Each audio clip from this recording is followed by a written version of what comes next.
Que ninguém se escuse de fazer o bem, sob o pretexto de que é pequenino, pois cada qual algum recurso tem para valorizar o seu destino.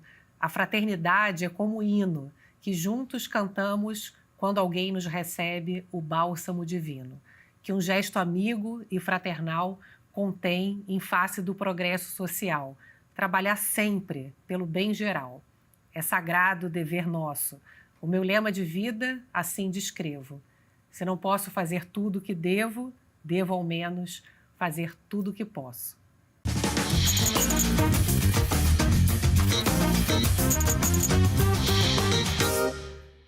Esse é o lema do Amigos do Bem e a gente recebe a sua fundadora, Alcione Albanese. Muito obrigado pela sua presença. Obrigada, Oi, Alcione. Nando, estou muito feliz de estar aqui com vocês nesse dia. Nossa, a gente morrendo de alegria. A gente que agradece. Alcione, você pode nos dizer quem é você? Eu sou paulista, meus irmãos, eu sou a caçula de uma família de 4. Meus pais, eles sempre assim trouxeram para nós os valores da vida. E eu, como toda boa caçula, fui sempre bem cuidada por todos. Foi mimada? Fui um pouco mimada, mas na verdade, eu queria mandar em todo mundo, em tudo, desde pequena, querendo fazer as coisas. Eu sempre estava arrumando confusões com os irmãos, minha mãe sempre me defendendo. E eu acho que eu sou isso, uma pessoa determinada, que nasceu com uma inquietude de fazer as coisas muito grande. Essa inquietude é muito clara, né? Quando a gente vai olhar a história da sua vida, Alcione. Com 14 anos, você pressionou os seus pais para fazer intercâmbio fora. Com 16, você já tinha uma confecção. Depois montou uma loja de componentes elétricos, né? Que inquietação é essa, Alcione? Conta pra gente de onde que vem essa inquietação. O que move a pequena Alcione até a Alcione hoje em dia? Vocês imaginam que com 14 anos... Eu vi uma prima que era muito mais velha ir para os Estados Unidos fazer aquele exchange student, né, aquela troca de estudantes, e eu sabia que meus pais não iam aceitar. Então, antes de perguntar para eles, eu já tinha arrumado, já tinha feito todas as correspondências, já tinha uma família americana. Então, quando eu apresentei para minha mãe o programa, eu já apresentei falando, mãe, e eu já tenho uma família americana. Eles falaram, logicamente, que jamais, e eu fiquei doente, e não tinha quem fizesse eu sair de uma cama com febre, com tudo. E aí eu falava, mãe, é meu futuro, é meu futuro. Isso com 14 anos. Aí eu voltei dos Estados Unidos. Você passou quanto tempo lá? Eu passei um ano. Um ano. Outra coisa, me arrependi no primeiro mês. Eu já chorei todos os meses, todos os dias. Me arrependi, imagina, nos primeiros dias, porque eu imaginei que eu fosse chegar lá. E eu fui para uma igreja, para uma família muito religiosa, e eu não podia fazer nada, eu tinha que ficar cuidando dos meus irmãos mais novos. Enfim, eu me arrependi. Mas aí que eu falei da Alcione determinada. Sim. Eu fiquei um ano, porque eu havia dito que eu ficaria um ano. Fiquei sofrendo, chorando. É determinada e teimosa, né? Teimosa. E concluí aquilo que eu falei que eu ia concluir. E essa história de você ter uma confecção, como é que foi isso? Então, quando eu voltei dos Estados Unidos, eu voltei com uma postura muito... E aí minha mãe logo me colocou no curso para poder... trazer uma postura, comportamentos, no curso da Christine Ufon. E lá era um curso que tinha as manequins. Então, e elas já estavam ganhando dinheiro, imagina, elas estavam para o curso de manequim. E aí, eu comecei a desfilar e ficava entre um desfile e outro. Eu ia para ver a confecção, o que tinha. E eu comecei a olhar tudo e falei, opa, eu não quero mais ser a manequim. Eu quero ser a dona da confecção. Claro. Aí, você imagina, eu queria ser a dona da confecção. E eu comecei a já sonhar com isso. Até que com 16 anos, eu não tinha completado ainda 17 anos, eu já estava começando com uma confecção pequenininha, que comprava o tecido a prazo. Você nem imagina o que eu não fazia, o que eu não fiz para poder começar. É muito animada. Muito animada. Agora, você teve depois uma loja de equipamentos de Materiais elétricos, né? E depois montou uma grande empresa, né, que também lidava com isso. Como é que você mudou da moda, né, da confecção para essa área que é completamente diferente? Então, com 17 anos, quando eu montei a minha confecção com 16, não tinha completado, depois disso eu já tinha assim, com 80 funcionários, 80 costureiras. Então eu já comecei a ser uma business woman, né? Uhum. Não tinha jeito. Só que aí, com confecção, tem essa troca de coleções, e você compra o laranja, depois sai de moda. E eu tinha um amigo que tinha uma loja na Santa Efigênia, e todo mundo na Santa Efigênia era próspero. Você via todo mundo próspero. Um dia eu conversando, eu falei, gente, eu sou uma empreendedora, sei fazer a gestão de uma empresa, porque eu já tinha minha empresa. Eu acho que eu vou mudar de ramo. E eu tive uma proposta de uma compra da confecção, uma proposta, assim, maravilhosa, que eu falo que foi um dos milagres que aconteceu na minha vida. E eu vendi a confecção, e como eu já tinha visto este outro ramo, eu fui para o ramo de materiais elétricos. Difícil, porque eu era a única mulher, eu comprei uma loja na Santa Efigênia, eu era a única mulher. Eu não entendia nada de elétrica, né? Eu não entendia nada de elétrica. E assim, você entrar num mercado 100% machista, eu não estou dizendo que era 70%. Eu andava na rua Santa Efigênia, que a minha loja era lá bem pequenininha. Que é um lugar tradicional, né? Eu desse andava ramo, com a cabeça né? baixa, todo mundo mexendo comigo, até um dia que eu falei, eu vou reverter isso. Eu sofri assim meses. Um dia eu falei, eu já sei, eu vou ser amiga de todo mundo. Quando mexiam comigo, dona Maria, eu parava, me apresentava. Eu sou da loja Codimel, você, olha, preciso de ajuda de vocês. Em alguns dias, eu já tinha revertido, eu me tornei, toda a rua Santa Efigênia começou a cuidar de mim e me ajudar no desenvolvimento da minha empresa. Pois é, aí em 92 você foi para a China, que na época não era, como você falou, a facilidade que é hoje, né? Imagina chegar na China em 1992 para poder trazer essas lâmpadas, foi você que trouxe, né? Essas lâmpadas econômicas e de LED aqui para o Brasil, né? Ou seja, o espírito aventureiro, desbravador, continuou, né? Não, Juliana, imagine uma coisa. Você vê uma lâmpada nos Estados Unidos muito barata e decide ir para a China. Sozinha, mulher, sozinha, sem conseguir informações nenhuma da China, porque era 1992. Você chegava na China, os cardápios eram só em chinês. Você chegava, andava, eram 100 mil bicicletas. Você não encontrava 1000 carros. Eram as pessoas caindo de bicicleta, elas me olhavam, alta, cabelo enrolado, eles nunca tinham visto ninguém ocidental. E não falavam inglês, assim, nada, como é inglês hoje, muito né? ruim. E eu cheguei querendo encontrar as lâmpadas. E eu consegui. Trouxe as primeiras lâmpadas. Eu fui buscando a lâmpada fluorescente. E acabei descobrindo a lâmpada econômica. E eu trouxe, porque quando eu olhei aquela lâmpada, eu falei, esta lâmpada, ela vai substituir as lâmpadas incandescentes. Foi antes do LED. E foi o que aconteceu. Você lembra que veio o apagão?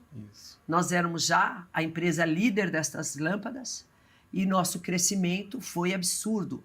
Nós nos tornamos líderes de mercado com 36% de market share. Isso com filiais em todo o Brasil. Eu viajei 71 vezes para a China. Nossas fábricas eram exclusivas lá, até que eu trouxe a primeira fábrica de LED para o Brasil também. Então, uma fábrica enorme, um laboratório, assim, eu sempre à frente, né? Eu sempre à frente, trabalhando muito, acreditando muito, mas horas e horas de trabalho nos levou a um sucesso muito grande da nossa empresa e uma conquista muito grande do mercado de lâmpadas no Brasil. Essa história é incrível. É incrível. Né? Eu olho, eu falo, é incrível, porque eu não imaginava. Sabe quando você nasce, quando você vai vendo tudo, eu vou olhando e falo, meu Deus do céu, pois é, eu já fiz tudo isso. É verdade. Agora, eu queria falar um pouco sobre a sua família, porque ela tem um trabalho muito importante. E seus pais, Guiomar de Oliveira Albanese, Serafim Antônio Albanese, né? São fundadores do Perseverança, um centro, acho que espírita, um dos maiores do país, né? Como é que foi crescer num lar onde tinha essas duas figuras que estavam muito disponíveis para o outro, né? Como é que foi isso, você crescer nesse lar e, ao mesmo tempo, lidar com a relação de pai e mãe, filha, né? E pais que estavam bem disponíveis para o outro. Como é que foi isso? Então, Nando, assim, eu sempre digo que o bem se ensina. E eu agradeço muito aos meus pais, porque eles me ensinaram desde pequeno a fazer o bem. Minha mãe, sempre, eu nasci vendo o projeto social da minha mãe, com mais de 2.000 crianças nas creches, que eram em favelas, crianças extremamente pobres.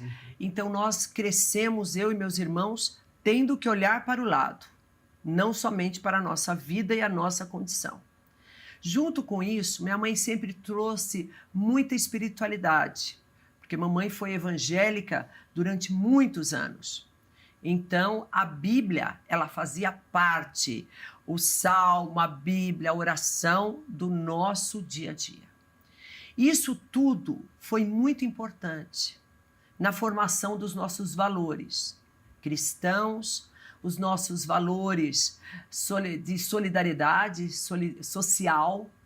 E isso me ajudou demais. Então, no meio de tantas conquistas profissionais, de tanto sucesso, né, empresarial, eu fui sempre junto com tudo isso, colocando em prática os valores, a solidariedade que eu aprendi, a religiosidade, né? Hoje eu sou ecumênica, na verdade, porque eu descobri em todas as religiões que elas têm um único caminho, que é Deus. Eu ia te perguntar o que é fé para você? Fé para mim é a ponte que nos leva aonde nós achamos que não vamos conseguir, e esta ponte chama-se fé.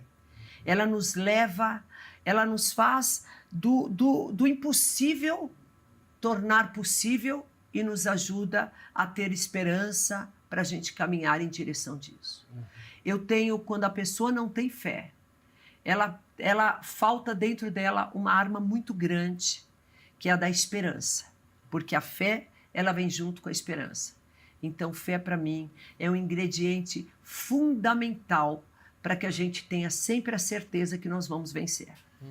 A fé é algo muito importante na vida. E que você aprendeu em família, né? Aprendi. Para quem não tem isso, o que motiva, você acha, essa questão da esperança que gera o sentimento de fé?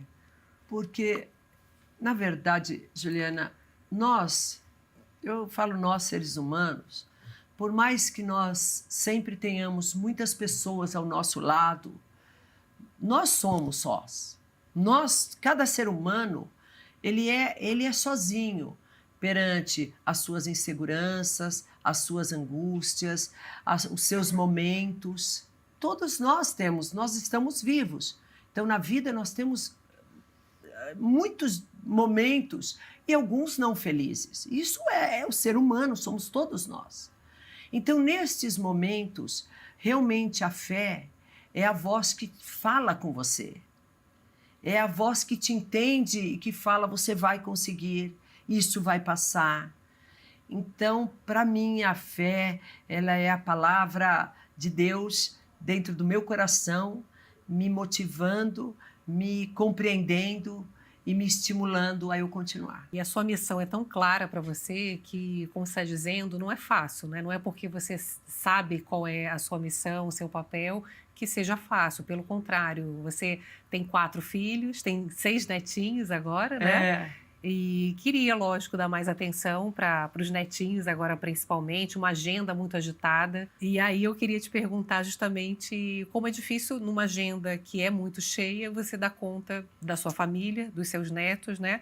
E o que eles dizem para você do seu trabalho, o que ele representa? Então, Juliana, eu sempre trabalhei muito, desde cedo, né? Com 14 anos, eu estava nos Estados Unidos. Voltei com 15, já comecei com 17, com empresa, com funcionário, e tendo filhos, 4 filhos, tive as gêmeas. Eu criei meus filhos sem culpa. Isso já para mim é algo muito importante. Muitos pais têm culpa pela sua ausência. Eu tive ausência física, mas eu nunca tive ausência de vida na vida deles. Então, eu sempre fui muito presente. Até hoje, eu falo com os meus filhos todos os dias. Eu sei tudo o que está acontecendo com a vida de cada um. Às vezes você vê pais que estão, ou mães que estão junto com os filhos, e você pergunta, a mãe não sabe nada do seu filho. Então, para nós, dentro de casa, do nosso lar, nós temos uma ligação muito grande e nós compartilhamos toda a vida juntos. Dá para ver que vocês têm uma ligação, Muito, uma intimidade, muito, né? Muito então, forte. eu digo isso, que mesmo com problemas, mesmo com dificuldades, porque eu me dedico muito, né, ao projeto, aprendi a fazer o bem, o que a gente aprende, a gente tem que colocar em prática, mas meus filhos, eles realmente compreendem essa minha vida, esse meu trabalho, essa minha renúncia das coisas boas da vida, e eles acabam me acompanhando e participando disso tudo. Agora tem uma até que a gente vai contar um pouco essa história da Carol, né? Que está lá com você agora, à frente do Amigos do Bem. A gente vai fazer um intervalo rapidinho e volta já com mais dessa história agora do Amigos do Bem.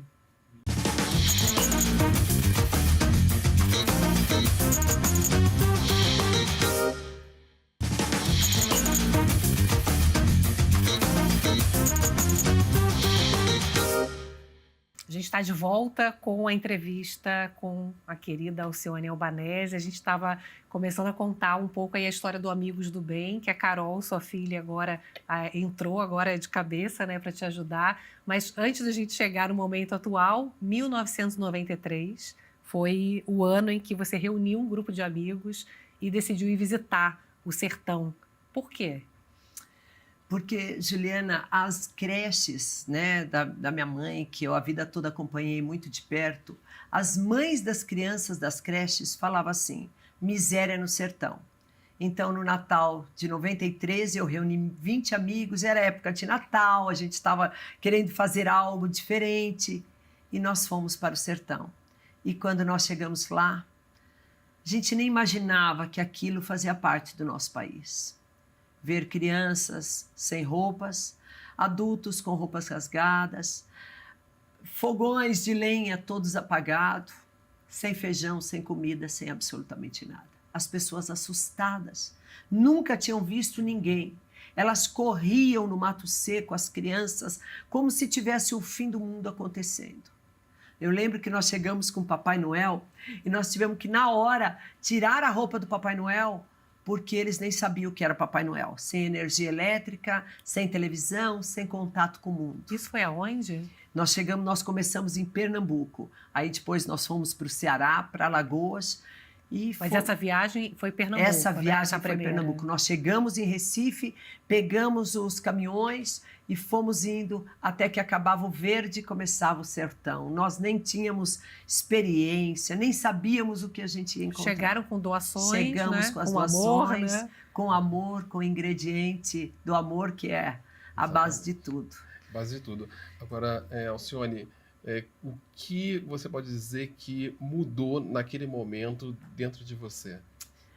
Essa viagem foi uma mudança do antes e o depois da Alcione. Antes, a Alcione via os problemas, né? Convivia, porque desde pequeno, essa viagem trouxe uma profunda transformação. Quando eu voltei, eu reuni meus amigos que não tinham ido, minha família que não tinha ido, eu levei as crianças, mas não tinha todos meus irmãos. Falei, Alcione que foi, não é mais, a que voltou. Algo mudou a minha forma de ver, de sentir o mundo, as pessoas. E desde então eu passei a me dedicar a isso, porque foi uma indignação muito grande, né? E eu brinco sempre, eu falo, indignação tem que vir junto com ação. E eu passei a agir junto com os meus amigos do bem. Quem ia imaginar que de 20 amigos, hoje esses 10.600 voluntários, dedicadíssimos. Olha agora, nós estamos nos organizando para a distribuição de Natal. Noite e dia você vê os voluntários trabalhando Estamos nos organizando para levar mais de 100 mil brinquedos, 50 mil cestas básicas, para atender mais de 400 povoados, diferentes povoados. É interessante você contar um pouco, né, esse modelo de desenvolvimento sustentável, né, que tem projetos de educação, geração de trabalho, renda, água, moradia, saúde, e você tem uma estrutura de empresa hoje, né, para lidar com essa estrutura enorme hoje que se tornou, né? Complexidade, né, de transportar material. Nosso projeto é muito complexo. Primeiro, nós não somos assistencialistas, só que as pessoas passam fome. Quem passa fome, a fome é a prioridade número 1 da vida. Quem passa fome não é livre. E existem milhares e milhares de pessoas que não são livres. Milhões, né, de pessoas no nosso país. Então, nós levamos alimentos. Mas o nosso modelo de desenvolvimento social sustentável, nós temos primeiro a educação, que é o nosso primeiro pilar de transformação. Mais de 10 mil crianças que se transformam. Chegou o nosso IDEB deste ano, que foi, só para você ter ideia, 8, a nota 8. Isso, em São Paulo, não tem nenhuma escola que conseguiu nota 8 de IDEB. Né? É 6,8 a maior nota de São Paulo. Isso é no meio do nada.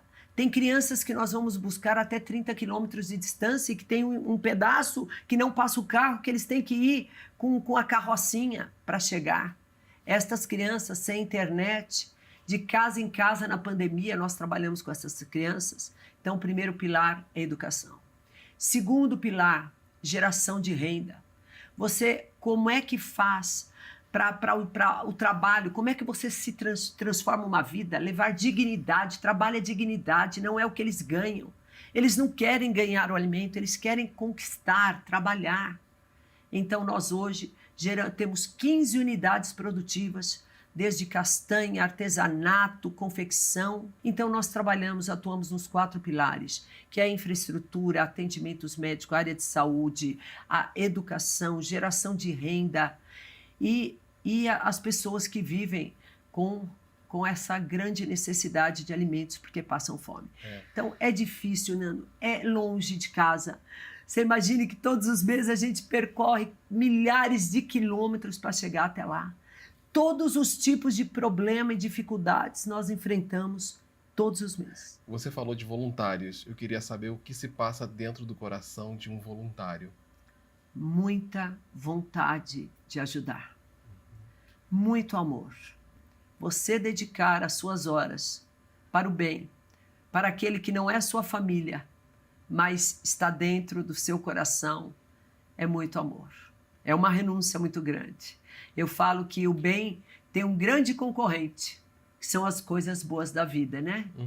Entre a televisão, entre a praia, entre o sofá, a pessoa deixa tudo isso e vai para o sertão. Você sabe que eu passo quase a metade do mês, todos os meses no sertão, e a maior dificuldade é essa. É você deixar a família, deixar tantas coisas, mas por aquilo que nós acreditamos e que eu acredito demais.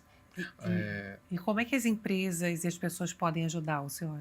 Olha, nós precisamos de todos os tipos de doação, mas principalmente do doador pessoa física, que ele pode colaborar, seja com 30, com 50, com 100, com 1000, o que ele puder, se transformar um colaborador, porque nós nunca recebemos nenhuma verba do governo.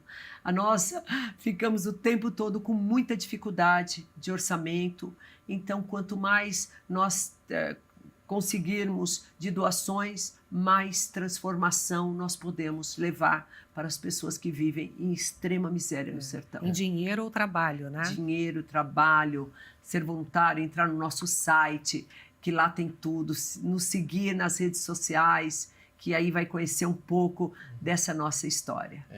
Alcione, fazer o bem é? Fazer o bem é nos transformar. O bem nos transforma. Quando nós fazemos o bem, nós achamos que estamos ajudando, mas nós estamos sendo ajudados. Nós nos tornamos pessoas melhores, Juliana. Nós nos tornamos pessoas melhores. porque parece que é o coração que se abre e a gente começa a se surpreender até com a nossa capacidade de amar que a gente nem sabia e de ajudar as pessoas. E eu digo que fazer o bem você pode fazer mesmo sem estar bem. Você pode fazer o bem sem ter recursos financeiros, porque o maior bem é você. Você pode fazer o bem mesmo se você estiver numa profunda depressão. Você ainda assim pode levar o bem para outras pessoas. Você pode fazer o bem mesmo sem ter uma plena saúde. Então, o bem, eu sou apaixonada por ele. Porque você pode fazer o bem em qualquer circunstância, em qualquer lugar. A começar do teu bom dia para quem está do teu lado. Já está fazendo bem. Isso é o que eu acredito. Bonito. E o que é ser brasileiro? Ser brasileiro é ser um povo otimista, é ser um povo solidário. Olha, eu não sei se vão escutar, quem não vai gostar, mas é o melhor povo do mundo. Eu falo isso quando a gente chega de viagem, a gente chega no Brasil, já vem aquele sorriso. O brasileiro é bom, o brasileiro consegue se adaptar nas diferentes situações. O brasileiro nasceu com o dom da alegria. É maravilhoso, eu adoro. E fora isso, é o povo que o mundo todo ama. O mundo todo ama o brasileiro, gente. Olha isso, nós somos livres. Nós não temos guerras, nós não temos nada perante o mundo que não seja favorável a nós. Nós chegamos, todo mundo gosta de brasileiro. E como é que faz para não gostar do brasileiro? Alcione, muito obrigada Muito pela sua obrigado. presença aqui. Estou arrepiada assim, de ver tua energia, tua força, tua fé. Obrigada por compartilhar. Obrigado. A com gente a faz gente. o que a gente acredita. Como diz o nosso lema, se não posso fazer tudo o que devo ao menos fazer tudo o que posso. E esse lema a gente leva muito a sério. É isso mesmo. Muito Obrigada, bonito. Obrigado. obrigada, Juliane, por ter aberto esse espaço para eu falar um pouquinho da minha história. Obrigado. Obrigada a você. Até a próxima. Tchau.